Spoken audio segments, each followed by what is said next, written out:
Mtazamaji, ni miezi mitatu ya simanzi na majonzi, mawazo mengi kwa familia ya ndugu Sadiki Robert Sanga mwenye umri wa miaka 52 ambao waliripoti katika kituo cha polisi kupotelewa na ndugu yao na kutokujua wapi aliko.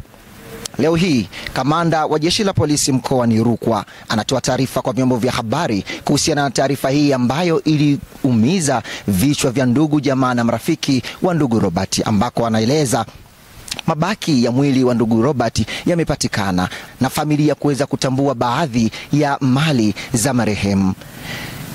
Kamanda anaeleza kwa undani chanzo cha kifo cha ndugu Robert kuwa ni wivu wa kimapenzi ambao watu wawili wanashikiliwa na jeshi hili wakituhumiwa kutekeleza mauaji hayo.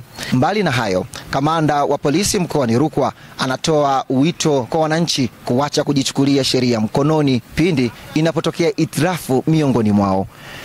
Kamanda Shadrack Masija anatoa rai kuelekea uchaguzi mkuu wa mwaka huu 2025 kwa wananchi wa mkoa wa Rukwa kuendelea kuitunza lulu na tunu ya taifa ya amani, kufanya siasa za kistaarabu, kuchagua viongozi kwa mujibu wa sheria. Mimi ni Ramadhani Risasi, Wasafi Media. Polisi mkoa wa Rukwa tunawashikilia watu wawili kwa tuhuma za mauaji. Hao tunaoshikilia ni Edward Yohana na miaka 30 na Shedrack Bernard na miaka 27. Wote ni wakazi wa kijiji cha Utengule, wilaya ya Kalambo. Hawa wanatuhumiwa kumuua Sadiki Robert Sanga mwenye umri wa miaka 52, naye ni mkazi wa Utengule huko wilaya ya Kalambo. Ni kwamba huyu Sadiki mwezi Machi mwaka huu aliripotiwa kupotea. Kwa hivyo tukawa tunashirikiana na ndugu na watu wengine kwa lengo la kumtafuta. Basi tarehe 20 mwezi wa 6 mwaka huu tulipata mabaki kwa maana ya fuvu la kichwa cha binadamu pamoja na mifupa, lakini kulikuwa na nguo ambayo ilitambuliwa na ndugu zake huyu Sadiki Robert Sanga. Kwa hiyo tukaamini kwamba mabaki yale yalikuwa ni ya Sadiki aliyekuwa ameripotiwa kupotea toka mwezi huo wa Machi. Lakini katika upelelezi wetu tulibaini watu wawili ambao tumewakamata na tunaendelea kuwashikilia, ambao ni mwataja, na katika mahojiano na mazingira yaliyopo inaonyesha wao ndio walioshiriki kumpiga na kisha akawa amefariki huyu bwana. Chanzo hasa ni wivu wa mapenzi.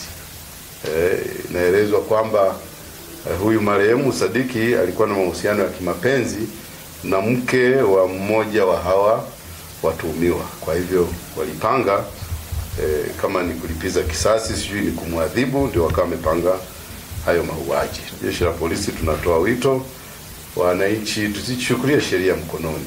Kama kuna jambo linatutatiza, basi tutumie njia ambazo ni za kisheria au kwa taratibu zilizowekwa, badala ya kuleta mtafaruku au mauaji kama haya kwenye jamii. Lakini taarifa zifikishwe polisi za watu wanaodhaniwa kwamba wamepotea au hawaonekani, kisha tushirikiane basi na wananchi kuendelea kumtafuta. Tuombe ushirikiano mkubwa kutoka kwa wananchi kuwatafuta wale wanaoripotiwa kupotea. Tuachane na taarifa za uzushi, maana kunakuwa na taarifa sasa kila mmoja anazua la kwake hivi. Taarifa zile za kwetu tuzifikishe polisi, tuwatafute waliopotea. Wananchi, mnajua mwezi Oktoba mwaka huu kama kutakuwa na mabadiliko, tutakuwa tunashiriki uchaguzi mkuu, kupata rais wa Jamhuri ya Muungano wa Tanzania, wabunge la Jamhuri ya Muungano wa Tanzania na madiwani. Lakini kwa upande wa pili, kwa maana ya Zanzibar, tutakuwa na uchaguzi wa hawa niliowataja, lakini anaongezeka rais serikali ya mapinduzi Zanzibar pamoja na wajumbe wa baraza la wawakilishi.